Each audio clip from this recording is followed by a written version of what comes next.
because you have so much experience in these turnarounds and just acquisitions, where do you think things are going wrong when people do acquire a company and assuming the numbers are real? What I see is they try to do too much too soon. So I'll kind of feed what I often see is they'll try to hire people that are new positions or whatever, and they'll start to eat up a lot of that profit when they're also trying to service debt and they're also trying to make a living. Is there any common themes that you see where those acquisitions go wrong? Yeah. I mean, what I tend to see, and this is from like a very small sphere Sure. of SMBX, SMB Twitter, but the people that have tended to struggle like don't put the first things first. Mm. So it's different operating a business than theorizing about operating a business. And you'll see a lot of people come in and just not pick on the main levers because they came from a corporate background, like they were an analyst or they were a consultant. I had actually I did an interview yesterday with a guy named Ethan, and he's running a power washing company, and they just launched it like 4 months ago. And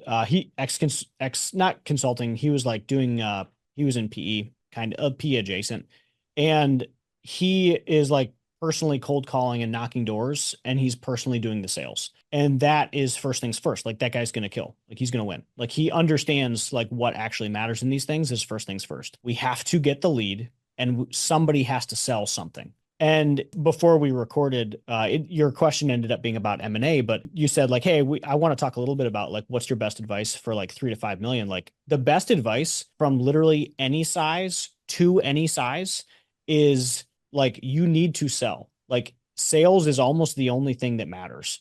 Is like, what is your sales process? How good are you at sales? And every time I see someone failing in this process, it's almost always tied to like we don't have a dialed in sales process, and I was focusing on something else. So I'm not a sales person. That wasn't my background, but like I understand its value and push it hard and prioritize it because Right. that's what it is.